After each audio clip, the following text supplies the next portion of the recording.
January 10th, 2000. Crossair Flight 498, a Saab 340B with 10 people on board, is taking off from Zurich, Switzerland, bound for Dresden, Germany.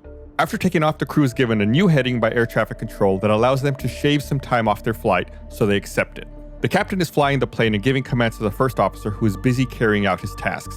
When the first officer finishes his tasks and finally looks up, he realizes the plane is quickly becoming destabilized. The two pilots struggle to figure out which way to turn the plane before it enters a spiraling dive and crashes into the ground 3 miles northwest of the airport. What happened to cause this flight to lose control so shortly after takeoff? Find out on this episode of Black Box Down. Hello everyone, welcome to Black Box Down. I'm Gus. I'm Chris. just like always. Why do we always I guess we always have to introduce ourselves in case someone's listening for the first time. Yeah, if it is your first time, welcome. Welcome. You have your new favorite podcast ahead of you. I realized something, Chris. I realized just the other day that our link tree wasn't in some of our social media accounts. So I went through and added it. So if you give us a follow at Black Box Down Pod on Twitter and Instagram, you'll see the famous link tree there. With links to everything. Everything. The store.roosterteeth.com, where we got some merchandise. I've seen some people send us tweets with our new mug, which is great to see. Also, our animated show, Aviation Explanation, is on that link tree as well. And everything Black Box Down related, all in one place. Mm-hmm. So good work on that. I know that was your baby, Chris. Good job. I planted a seed and it turned into a tree. Now you're turning into your D&D character. That's a different podcast that we do, Chris. Totally different. We're doing Black Box Down today. So today we're talking about Crossair Flight 498. Like I said, it was a commuter flight from Zurich, Switzerland to Dresden, Germany, back on January 10th, 2000, almost exactly 22 years ago from when we're recording this. It's crazy because you said 2000. I was like, oh, that's not that long ago, but it is. It's almost a quarter century, a long time ago. How many people did you say was on board? 10 people were on board. So This was a Saab 340B, which, depending on the configuration, holds typically between 33 to 36 passengers. So it's like a twin turboprop, like a twin propeller plane. So it's not like a big jet, but it's still like would be considered a regional jet. I don't know if I'd heard the name Saab 340, but... Well, yeah, Saab, they make cars also. So that might be how you're familiar with them. No major airline in the United States flies this plane. So there's a good chance you've probably never seen this specific plane, but you've seen planes similar to it, twin propeller, regional plane is what would most likely appears like. Okay, yeah. I just looked up an image. It looks like a normal plane. Yeah, if you imagine a twin propeller regional plane, you're probably pretty close to what the Saab 340B looks like. So this flight was crewed by Captain Pavel Gruzin, who was 41 years old with 8,100 hours of flying time, and First Officer Rostislav Kolesar, who was 35 with 1,900 hours of flight time. And this particular plane in this incident was about 9 years old. It had about 20,589 flight hours and 21,676 cycles. There was one flight attendant and 7 passengers on board. So it was not a very full flight by any stretch of the imagination. Mm-hmm. So on the day before the accident, this crew flew 4 flights and had 13 and a half hours rest before arriving at the Zurich airport at 12:35 UTC. So just afternoon, Universal Time. The crew then made 2 flights to Nuremberg, Germany, and back in a different Saab 340B, and they switched to the accident aircraft when they got back to Zurich. This particular plane arrived at Zurich at 4 p.m. UTC, and the crew boarded the plane and received their clearance instruction 39 minutes later. So they'd been back and forth a few times already, then got onto this plane, which is a different plane that they'd flown earlier in the day. Totally normal. Happens all the time. As part of their departure clearance, the crew were instructed to follow the Zurich East 1 Yankee departure, which is just a particular route, a particular instrument departure that they're going to take. Should be in their charts. They know exactly where, it tells them what direction, what altitude, how to take off. Okay. They started their engines at 4:45 Universal Time and started the taxi checklist. And they taxied to the runway, and they were cleared for takeoff at 4:54. The weather for the airport at the time showed winds from 290 degrees at 2 knots, which is pretty slow, Not really anything to take note of, but it is very slight. 6 kilometers of visibility with a drizzle, a cloud base at 500 feet, and the temperature was 2 degrees Celsius. And at this point, it was already dark. So, it's winter, a little later in the afternoon, so the sun's already set. It's already overcast to begin with. If the cloud base is at 500 feet, those are really low clouds, and it's drizzling. It's pretty dreary conditions. All right, dreary. Shortly after takeoff, the nav mode on the autopilot was armed, and both pilots confirmed the long-range navigation system was following the track. And then the plane entered into IMC conditions, which is like you can't see anything. It's all instrument conditions. Okay. Because like we said, dreary. Yeah. Cloud base at 500 feet. As soon as they take off, they're going to be in clouds pretty quickly. Okay, so they're like, just rely on instruments. Mm-hmm. Follow the computers. Follow the computer, yeah. And IMC conditions, I think it's instrument meteorological conditions. So, it's like, you're going to have to use your instruments. But just to be clear, that doesn't mean you're necessarily like in autopilot or anything. It means even if you're manually flying the plane, you can't see anything. So you have to be looking at your instruments. Yeah. To, give you any idea of what's happening. Just want to make sure I'm clear about that. Okay. So the initial flight path followed the center line of the runway at 276 degrees. But after the crew switched to the departure frequency, the radar showed a deviation in the flight path by 5 degrees to the south. However, the deviation was reduced, and the crew hit the DME 2.1 KLO waypoint by initiating a right turn. The DME is the distance measuring equipment. All that means is they hit the appropriate waypoint by initiating a right turn. Okay, so they like took off and they were a little off course? Is that 5 degrees to the south. It's not a ton, but it is a little bit. It's not right. Yeah. But, they do a right turn and they hit their waypoint. And yeah, again, just to be clear, like I said, they deviated 5 degrees to the south, which means that they deviated to the left. Because if they take off at 276, that's to the west. And then if they do 5 degrees to the south, that means they turned left a little bit. And then they correct it by making that right turn. So about a minute after takeoff, the crew were cleared to 11,000 feet and were instructed to turn left at the Zurich East VOR. And again, that's a beacon, kind of like a waypoint. So they're told, once you hit that, make a left. First officer confirmed this instruction. The turn to the Zurich East VOR was not part of the departure procedure that they were following. So remember, I said they were cleared one way. They were cleared with specific departure. This left turn to the Zurich East VOR was not what they had briefed on, was not what they were anticipating. The departure procedure the crew were following specified a left turn to 255 degrees from the KLO waypoint. So the crew started a 16-degree bank to the left from a heading of 270. The first officer informed the captain that the long-range navigation system was programmed from their present position to the Zurich East VOR. So the guy on control said, hey, turn here instead of what I told you earlier? Right. The guy at air traffic control gave them a new way to turn or a new direction.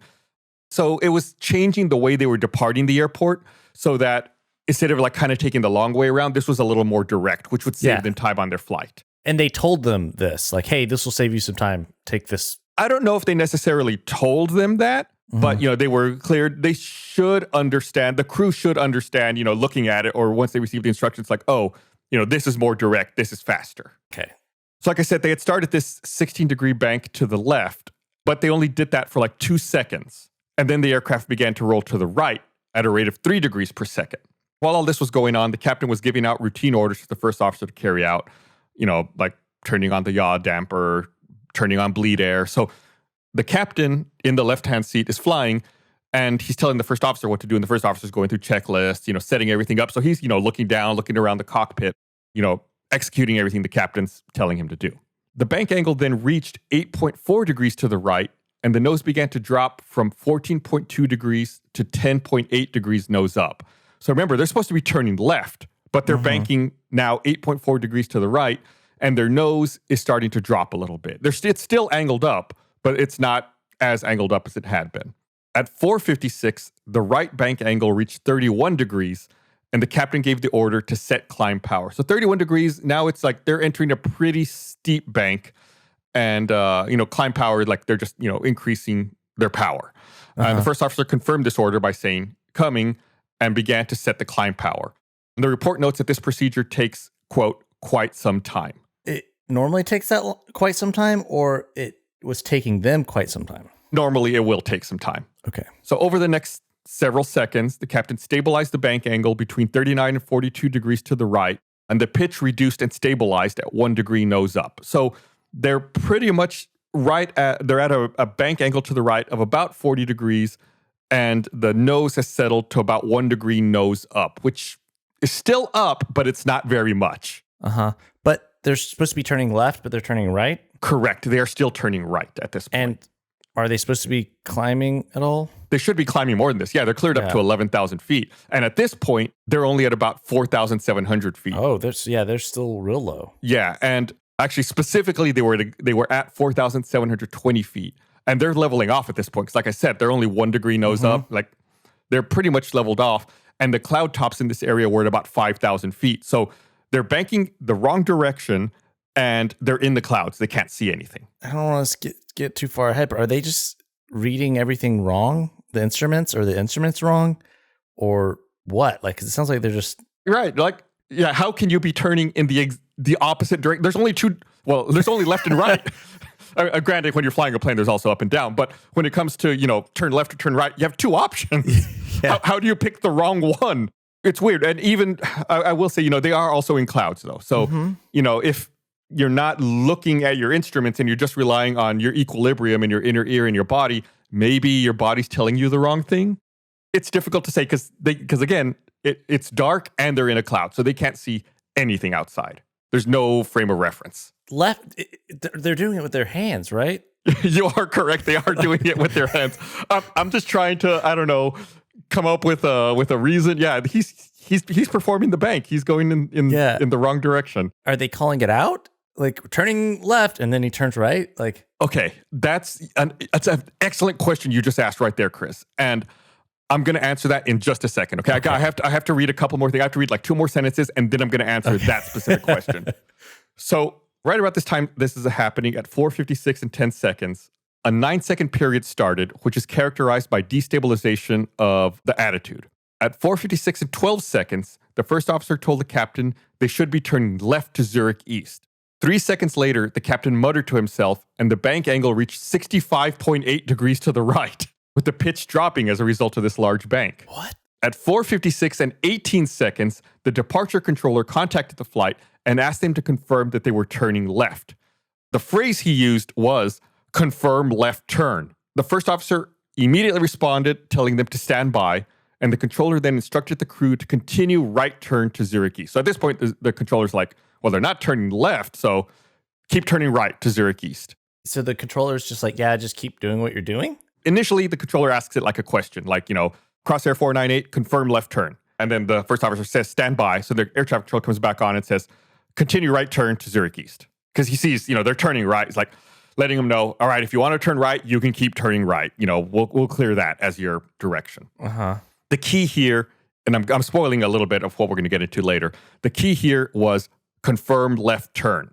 You understand that as a native English speaker, that can be like a question. If you're not a native English speaker, you might be hearing, oh, he's confirming we're turning left. Oh. You see, like, even when there's like very quick conversation, things can be misunderstood if you're not explicitly clear. It wasn't confirm you are going to turn left or confirm you are... Are you going to turn? Are you going to turn? Right. It's like there are other ways you can ask. When you say confirm left turn, someone might misinterpret it as, oh yeah, they just confirmed we're turning left, even though your hands are banking to the right. So the aircraft enters a spiral dive with a bank angle that reaches 137 degrees to the right. So that's more than 90 degrees would be wings, they're perpendicular to the earth. Yeah, they're starting to invert at this point. They enter a spiral dive. The engines were still set to climb power, and the speed reached 250 knots, and the overspeed warning sounded. The first officer then started yelling to turn left. The flight then crashed in an open field about 3 miles northwest of the airport. And the last recorded data showed a bank angle of 76 degrees, a pitch of 63 degrees nose down, and a speed of 285 knots. And the aircraft was destroyed, and everyone on board was killed. I don't understand what happened. Yeah, you're right. Like, I think you can probably picture what was happening, but I think you don't understand why it happened. Yeah. I understand what physically happened, but not... why? It's like turn left, and you're turning right. And I think it was, I keep talking about how the first officer, was going through the checklist, doing different things that he was being instructed to, because as a result of this, he's looking down, he's not looking out, he's not looking at the instruments, he's not looking at the attitude indicator. And then when he's done doing everything, he looks up and he's like, wait, what are we doing? Why are we turning right? That's why he's like, turn left. What do you, he starts yelling to the captain, turn left. And the captain just keeps turning the plane to the right. What is up with the captain? You're right.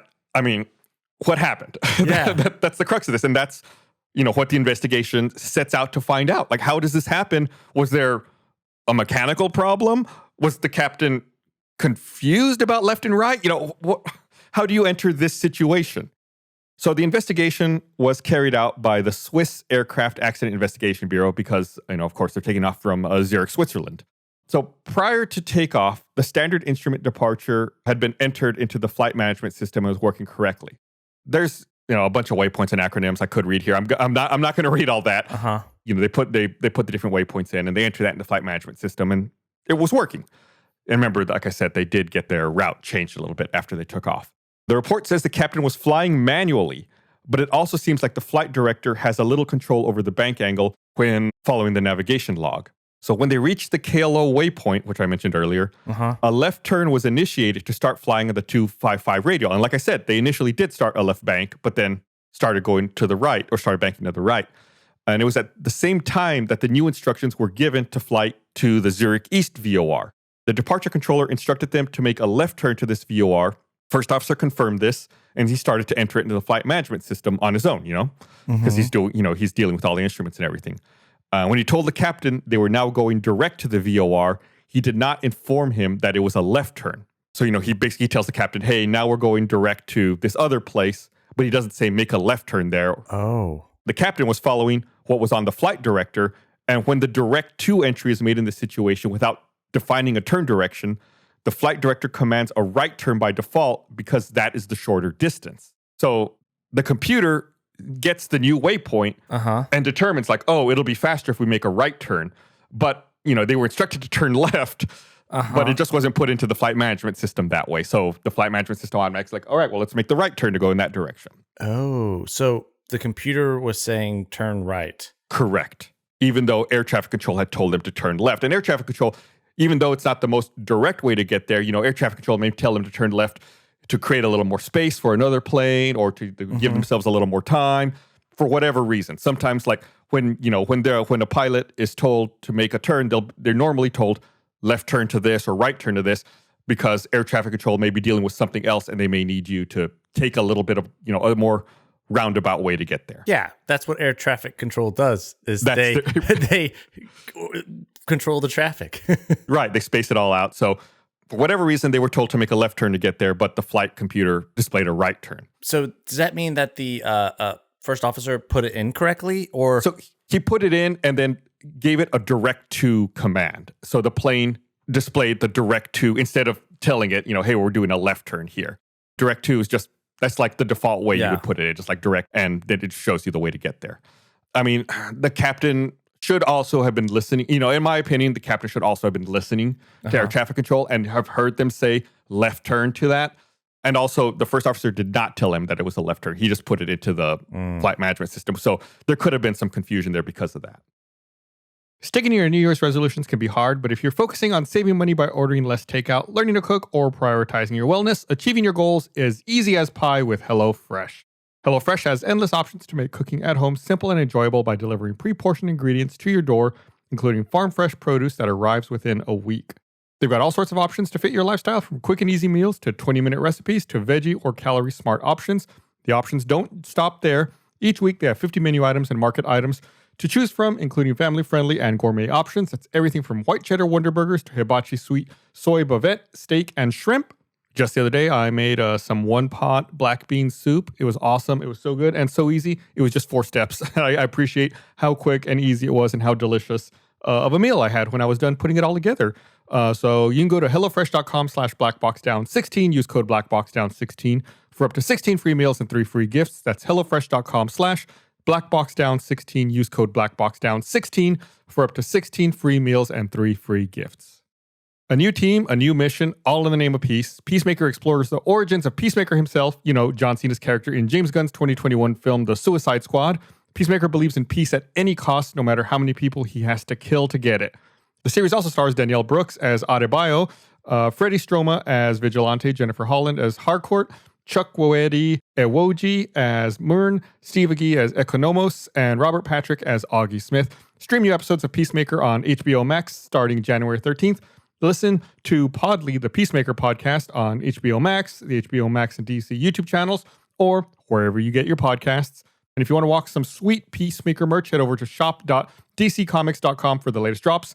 In case you want to dive deeper into these characters in the world of Peacemaker, DC Universe Infinite's Peacemaker comics are free to read with registration. So make sure to catch Peacemaker on HBO Max at hbomax.com/peacemaker and tune into the official podcast Podly.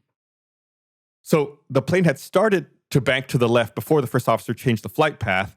Then when it started to bank to the right, the control change was smooth and slow, and the Bureau believes the captain perceived this to be a stabilization in the left turn and not a turn to the right. So they think that since the captain couldn't see anything, because again, it was nighttime and they're in clouds, even though the plane started banking to the right, the captain may have thought that the plane was just stabilizing in its left turn at that point. He thought it was stabilizing in its left turn, even though he turned right? Yeah, when you enter a bank past a certain bank angle, you have to give it opposite aileron control in order to stabilize that turn. It's counterintuitive, but after you bank past, I don't know specifically about the Saab, about this plane, but there is a point which after you enter a steep turn, you need to turn your yoke in the opposite direction to stabilize it. Otherwise, the plane will want to continue banking in that direction. That makes sense. I get that. But he thought he turned right, though, right? He thought he turned left. At this point, they think that maybe he thought the right aileron input was just stabilizing that left bank. He thought he turned left, even though he physically turned right. Correct. Because remember, I said initially it started turning to the left. And so the bank started to the left, and then he thought that, the turning to the right was stabilizing that bank to the left. Yeah, I know. It seems a little counterintuitive, but trust me, you do have to, bank in the opposite direction once you reach a certain bank angle. So at this point, the first officer, like I said, was preoccupied with carrying out these instructions that the captain had given him, and neither of them noticed that they were actually banking to the right. The bank angle then reached 31 degrees to the right. When the bank angle exceeds 27 degrees, the flight director generates an opposite roll command to stabilize the bank angle. It's like we said, that's like what we said before, or what I said before, that you do need a little bit of opposite bank when you get to a certain point. That's about the time it became stabilized. Remember, I said it became stabilized between 39 and 42 degrees. But because there was no elevator command to compensate for the high bank angle, the nose started to drop. So normally when you are banking steeply like that, you got to give it some back pressure on the commands as well to kick the elevator in. Otherwise, this happens. Your nose starts to drop a little bit. So they're banking about 40 degrees to the right, but they're not giving any elevator commands. So the nose is starting to dip down a bit. There was no communication in the cockpit that indicated either pilot knew they were flying incorrectly, and the captain's climb power command led the first officer to believe everything was fine. Yeah, because the first officer, like we keep saying, he's doing all these commands, taking care of all the instruments. The captain tells him climb power. Everything sounds normal to him. He's still going through all of his motions, everything he needs to do. The plane then became more destabilized and increased to a bank angle, which resulted in the nose dropping to 25 degrees down. At this point, the first officer started to realize they were turning to the right and told the captain they should be turning to the left. But the captain became confused when looking at the attitude indicator. Can you guess why? Because he thought they were turning left? I don't understand. Why? His training was with the former Soviet Union. Oh, wait. Didn't they have the their thing positioned so that it's from the perspective of the plane instead of from the perspective of the ground? Exactly. Their attitude indicators don't work the same as they do in Western attitude indicators. We've talked about this before on one of the Aeroflot episodes, and it's just a different way of thinking. And he entered this stressful situation, and his mind just probably fell back into his original way of thinking, the way he was initially trained in the former Soviet Union. And when the bank angle reached 65 degrees, all data on the attitude indicator, except for the attitude reference, retracted from the view. It's called declutter mode, and it's possible neither pilot had seen the attitude indicator look like this before. So the attitude indicator changes into a mode that they've never seen before because it's supposed to call their attention to it. And he probably just reverted to his Soviet training where the attitude in the indicator is fixed on the plane instead of the horizon, like you said a little while ago. Yeah, it is weird because I feel like it should be on the plane instead of the horizon. But then whenever you see it, it's just weird. Yeah, I guess it's whatever you learn. Yeah, and to me, the way the Western indicator works seems to make more sense, but it may be because what I saw, earlier rather than the other way. Well, whenever I saw you do it in Flight Simulator and stuff, it made sense watching it. But just without having, just thinking off the top of my head, it seems like you would do it from the plane. But It doesn't, I mean, I guess it doesn't really matter. Right. As long as you have a system that works for you and that is like standardized, then it makes sense. And just to be clear, how can I say this concisely? So you are correct. One has the plane in a fixed position and everything else moves around it. And the other one has the horizon in a fixed position and the plane moves around it. So it's all about like frame of reference, right? Yeah. It's like what frame of reference do you want to use to picture everything? Yeah. So when the departure controller called to confirm they were turning left, the first officer prioritized responding to the controller and told him to stand by. The report notes that the first officer was already in a stressful situation doing the various tasks and had now become even more stressed and was unprepared for the situation and started breathing heavily. He then started to breathe deeply after a few seconds, which indicates he was getting to grips about solving the problem. But at this point, it was already too late to recover the aircraft. Really? It was that, I guess, I mean, they weren't that high up, so. Yeah, they weren't that high. And it was like a situation that had slowly, developed, and they had reached a point where now it was too late to do anything. That's crazy that him accidentally turning the wrong direction led to all this. Well, we've talked about many, many incidents, and the most dangerous times of flight are takeoff and landing. Mm-hmm. And, you can enter a situation like this where you're taking off, and especially if you can't see the outside, you can, and we've talked about this before in other incidents, you can, stall the plane. You have even though you have full power, you just enter a bad bank, a bad angle, a bad attitude, and you end up stalling the plane. We just recently talked about the plane that was overloaded and had the center of gravity too far back, right? And they couldn't, push the plane down. They had plenty of power, but you just can't control the plane after a certain point. So the sequence of events showed that the main burden of work during the flight was on the first officer, and this is evidenced by the fact he was only able to monitor the attitude for about a total of 10 seconds. Wow. The first officer was noted for the exaggerated precision of his piloting behavior, which often reduced his speed. He attempted to compensate for this by reacting promptly to instructions and commands in some cases. He was anticipating commands and would execute them with extremely short reaction time. His rapid reactions became particularly visible when it came to his radio communications. The prioritization of radio communications is apparent several times and may be described as typical of him. Prioritization of radio communications above all other activities by the first officer had consequences on two critical occasions. When they were given the instructions to turn left to the Zurich East VOR, the first officer responded to this so quickly the captain wasn't really able to process the information and assumed the new task of programming the flight management system on his own initiative, which is a deviation from standard procedure, and he did it in a rush. The second time was when he prioritized responding to ADC when he realized the plane was banking right and not left. So he was just kind of on top of the communication almost a little too fast. So the first officer was responding so fast that the captain didn't even hear it or didn't process what was being said almost? Is that what you're... Yeah, he had basically no time to process it. And then, it's like you hear something really quick. Like, let's say you and I were at a restaurant and the waiter talks to us and I just respond really quickly and the waiter walks off. Maybe you didn't catch it, but you're like, oh, well. He took care of it. Yeah, he answered it. He took care of it. He must know what's going on, right? He ordered the breadsticks. Right, you wouldn't worry about it. Like, oh, that person, whoever I'm with answered so quickly, it probably didn't matter. It was probably inconsequential. Versus hearing a command, confirming that it's happening and then responding. Right. Plus, also, English wasn't necessarily the first language for either of these pilots. Mm-hmm. So it's you're hearing something in another language. Maybe your brain didn't fully translate it, but someone else replied. You're like, oh, okay, I'm sure whatever it was fine. Yeah. It's tough to think about. But yeah, I mean, this was all done in English, and this was not either of their first languages. So that could also have played a role in it. That's something I wouldn't have thought about, the fact that he was responding so quickly to the radio that it was actually to a detriment. Mm-hmm. I just wouldn't have thought of that, Yeah, there's typically when piloting an airplane, there's three things that you think about. Well, this is a broad simplification, right? Let's say there's an emergency, right? There's three things you do. In order of priority, it's aviate, navigate, communicate. So it's basically fly the plane, keep it in the air, figure out where you are and where you're going, and then third, communicate, talk to the tower. Mm-hmm. Your priority should always be to fly the plane and keep it in the air, and communication should fall to third. Communication is important, but you should not prioritize it over your other tasks. Yeah. Anyway, okay, so the captain was occupied exclusively with manually controlling the aircraft and issuing instructions to the first officer.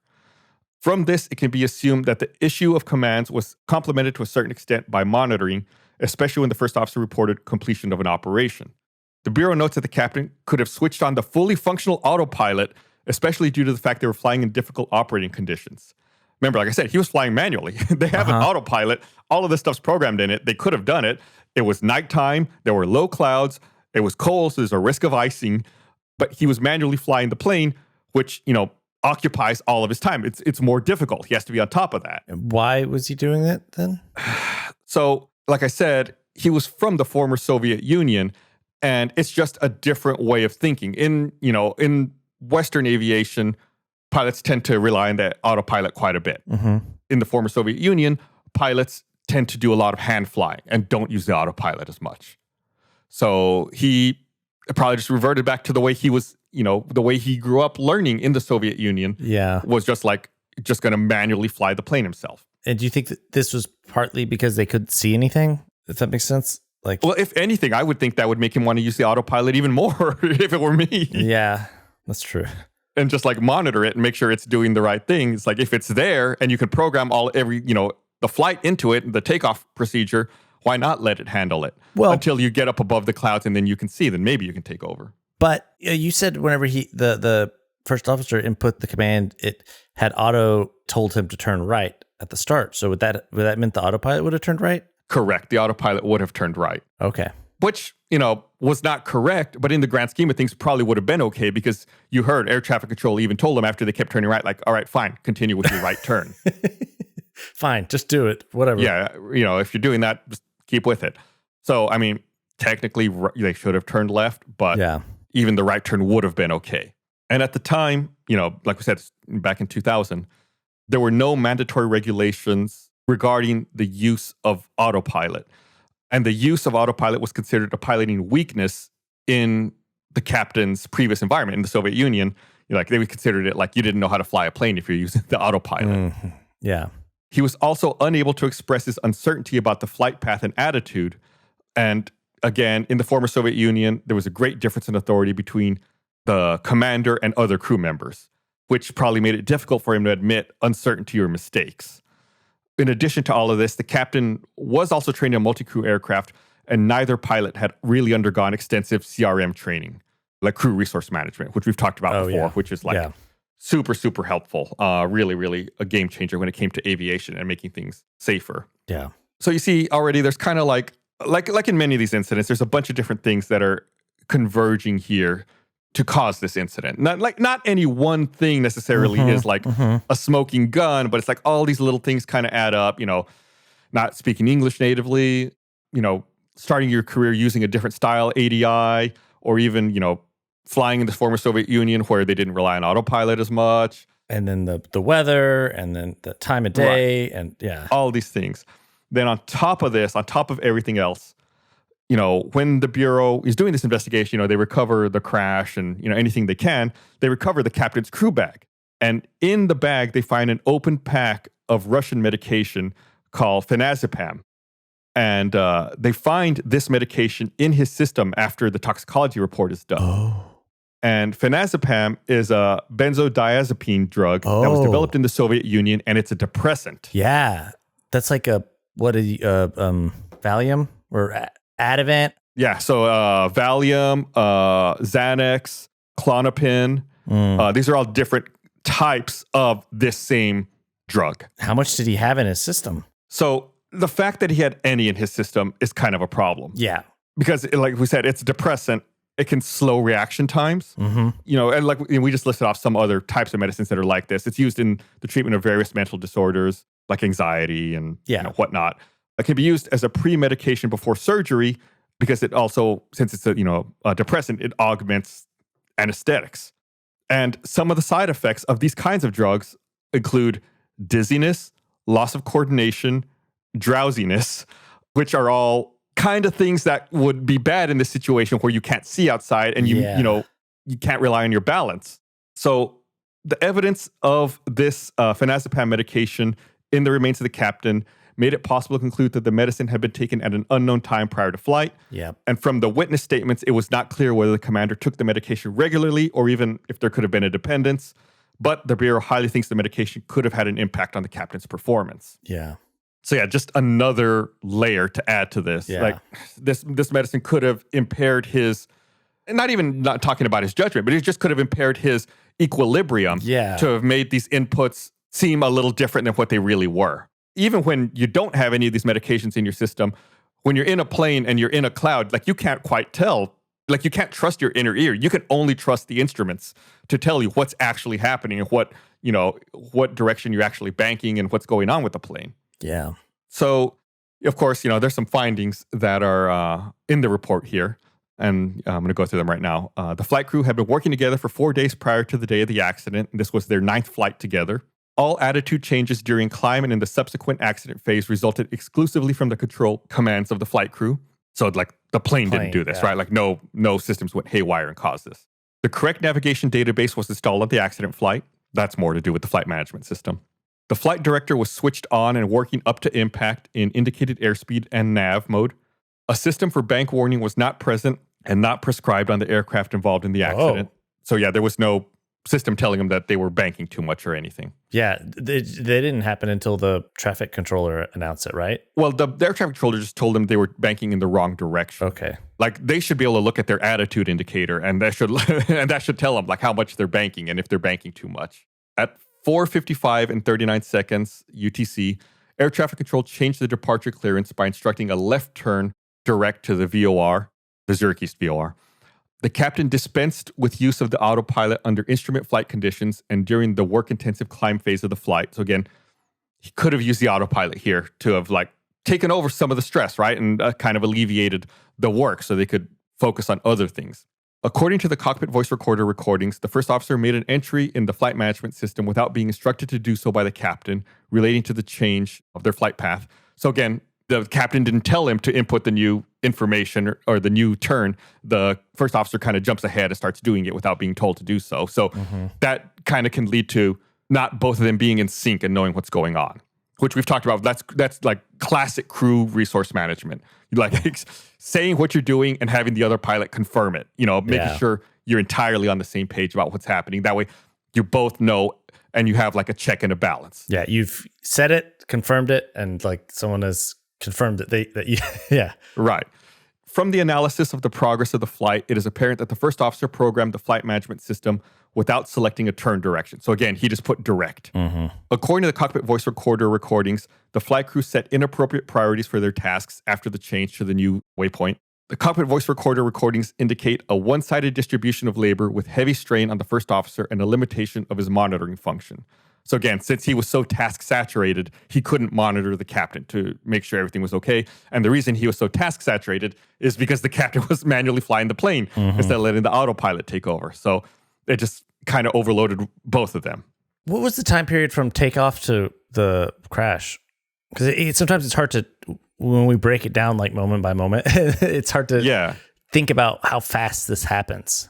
So all told, from takeoff to crash, it was less than 3 minutes, between 2 and 3 minutes, maybe 2.5 or so. That's so fast too. Like we just talked about it for 30 minutes and yeah, 45, almost 45 minutes. And it was 2.5 minutes. Yeah, absolutely. It all happened so fast. Like you say, when we're breaking it down and talking about it, it seems like there's so much time to catch things or so much time to be like, why didn't they do this? Like, this is all so quick. This is a commercial break on television or like less. Well, and that's even counting. I mean, because the issues didn't come up until after they're already in the like. Oh, right. Yeah, that's a good point. So this is really only like less than 2 minutes, probably. Yep. So it's like maybe 3 commercials. I don't know. Yeah. It's a commercial break on YouTube. Yeah. Yeah, it all happened so quickly. In the captain's crew bag, like I said, they found an open pack of Russian medication, phenazepam. For several years, the captain flew an aircraft which was operated according to the multi-crew concept of the former Soviet Union. The captain had been employed for about 2 years on the aircraft type Saab 340B in the operational environment of the former Soviet Union and had accumulated over 1,600 hours of flying experience on this type up to the commencement of his activity with Crossair. So he already had a ton of experience, but all in the Soviet Union. Yeah. The flight crew did not consistently apply the principles of crew resource management. I would love to sit down one day and see how many of the incidents we've talked about can be attributed to a breakdown of crew resource management. Seems like almost all of them in some way. Right. Like it comes back in some way or another. Because like you said, it's hardly ever just one thing. that happens. So I just imagine it's got to be 70% at least. I don't know. I bet. Yeah. I mean, it's such an important concept, and it's crazy to think that it was only really introducing modern aviation. Yeah. What was the episode that we really first talked about? I think it was episode 8 or something. I don't remember which number it was. It's the one where the burned out light bulb. Yeah, I was going to say the light bulb one. Mm-hmm. There were 2 different incidents we covered in that episode with 2 different planes that were brought down by burned out light bulbs.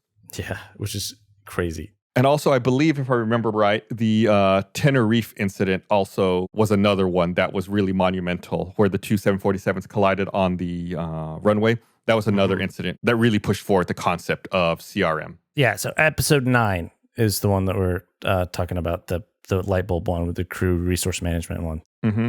And we also do cover the Tenerife incident much later. I don't remember what episode that is, but that's also in there if you're curious to go back and listen to them. So, of course, like you said, there's multiple causes for this incident, and I'm going to read through the causes that were in the final report here. And of course, the accident is attributable to a collision with the ground after the flight crew had lost control of the aircraft for the following reasons. The flight crew reacted inappropriately to the change in departure clearance by air traffic control. The first officer made an entry into the flight management system without being instructed to do so by the captain, which related to the change to the waypoint standard instrument departure. In doing so, he omitted to select a turn direction. The captain dispensed with the use of autopilot under instrument flight conditions and during the work-intensive climb phase of the flight. The captain took the aircraft into a spiral dive to the right because, with the probability bordering on certainty, he had lost spatial orientation. Probability bordering on certainty. That's a way of saying this is definitely what happened. Well, it's a way of saying we can't 100% prove this is what happened, but this is almost certainly what happened. Yeah. The first officer took only inadequate measures to prevent or recover from the spiral dive. The following factors may have contributed to the accident. The captain remained unilaterally firm in perceptions which suggested a left turn direction to him. When interpreting the attitude display instruments under stress, the commander resorted to a reaction pattern which he had learned earlier, which we talked about. He probably reverted to thinking about the attitude indicator from the Soviet Union perspective. The commander's capacity for analysis and critical assessment of the situation were possibly limited as a result of the effects of medication. So again, they can't definitively figure out whether medication played a role in this, but it's definitely possible. After the change to standard instrument departure to the new waypoint, the crew set inappropriate priorities for their tasks and their concentration remained one-sided. Again, this is what we talked about. The captain was focused purely on flying the plane, and the first officer was focused purely on everything else. Yeah. When they could have synced up a lot more. The commander was not systematically acquainted by Crossair with the specific features of Western systems and cockpit procedures. Of course, as always with all of these, there's recommendations that came out as a result of this incident. If air traffic control gives clearance for a course direct to a waypoint together with a prescribed turn direction, the direct to entry must be made together with the instructed turn direction. This is when they're putting it in the flight management system. This applies even when the changing course is obviously less than 180 degrees. Maintenance of the qualification to use the flight management system should be ensured by the appropriate measures, either simulator or other training equipment. So, like I said here, the important part is even when the changing course is less than 180 degrees, because then you start to assume, well, it's closer to a left turn. Don't make that assumption. You have to put it in to make sure that it goes in there correctly. Yeah. On the Saab 340B, the autopilot should be switched on before any in-flight programming operation on the flight management system. Use of the autopilot should be recommended for all flight phases, in particular use of the autopilot on departure under instrument meteorological conditions and during phases with a high workload or in an airspace with dense traffic should be prescribed. So they're just saying you really should say the autopilot should be recommended at all times, because up until this point, there really was no recommendation for that. In order to ensure that the departure procedures in Zurich are compatible with the operating procedures for individual aircraft types, such as the Saab 340B, and at the same time, in order to guarantee safe and efficient operation under all conditions, the current departure procedures should be examined. So just re-examine the different departures that they have just to be safe and make sure that it's doable for all planes and for all types. An operator should, in principle, be able to assume that a pilot with a validated license can operate an aircraft in accordance with local standards. Nonetheless, particularly in the case of these candidates, the individual background must be carefully clarified and taken into consideration on recruitment and employment. So that's just kind of like, they have a valid license. In this case, a pilot who formerly flew in the Soviet Union has a valid license. Obviously, they need to think about that individual background and their CRM knowledge, culture, language, flying in metric system. all kinds of different things. You really need to think about the history of every pilot and take that into account. And of course, there's some actions here that were taken by the time the report was written. Paragraphs in the operations manual that relate to programming the navigation management system have been amended and express the use of autopilot and division of tasks and monitoring in the cockpit. It makes total sense. That would have absolutely saved this flight. Yeah. The basic training of pilots from the former Soviet Union has been subjected to analysis. The selection criteria for direct entry captains have been redefined and refined. Direct entry captains must now complete 3 months flying service in the right-hand seat in order to become better acquainted with the operating environment. So even if a captain had tons of experience in the former Soviet Union and was qualified to fly, in Western airlines, they still make them go through 3 months of training and flying as a first officer just to become better acquainted and to make sure that they understand everything in the new systems. Yeah, it's a good pilot, but still gotta... Yeah, things are different. You make sure that, you become accustomed to them. The bank angle warning of the ground proximity warning system has been activated in all fleets. So a warning that would have told them that they were going through some pretty severe bank angles. And the period after conversation training during which the pilot is considered to be inexperienced has been increased from 25 to 100 flying hours.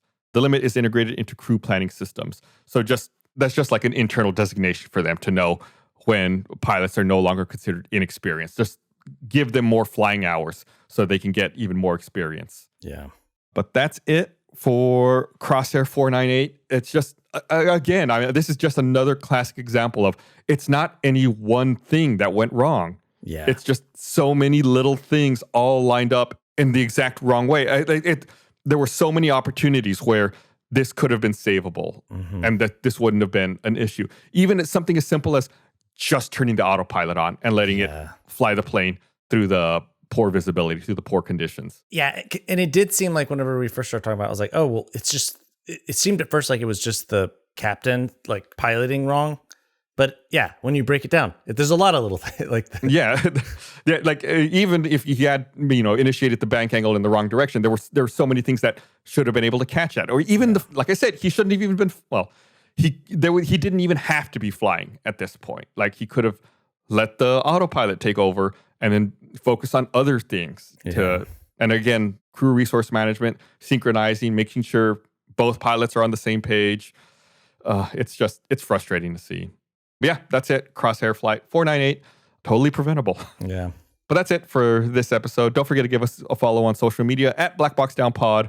You know what? I'll see if I can. I don't know if I have it, but I'll see if I can find a map of the Zurich departure procedures. So you can see the waypoints in the different directions. I'm going to make a note right now. I'll see if I can find it. Well, the problem is that they change over time. I don't know if I can look up a current one. I don't know if I'll be able to find one from January 2000. I'll see if I can find one from back then. That way you can see the different directions they turned and what was happening in relation to the airport. Yeah. But that's all on our social media. We post tons of stuff that maybe that we talk about, and maybe you have trouble visualizing it. You can go check out our social media, and we'll post things like that. Yeah, and there's just like other stuff like discussions with other people, and it's a good way to meet other people interested in these types of things. Not just like other people who listen to podcasts, other people who interested in airplanes and aviation, and yeah. So I will say this: if you message on Facebook, it's not as good to suggest incidents first to cover on Facebook, because I do a lot of the Facebook management, and I tried to purposely avoid reading about flights and incidents in advance, because then it might spoil other episodes. So don't suggest episodes on Facebook. Good to know. Yeah. For people, if you message on Facebook saying, "Hey, you should cover this incident," don't do that one, because Gus doesn't read that one. I manage that one. I don't have a Facebook account, so yeah, I can't. But I do my best to try to respond to as many Twitter and Instagram messages as possible. There can be quite a few, so I mean, I can't respond to all of them, but I try to do my best. I respond to a lot of them. Yeah, we try. And if you look at our social media, you can see our link tree. Yeah. All right. Well, thanks for listening, everybody. We'll see you next week. Bye.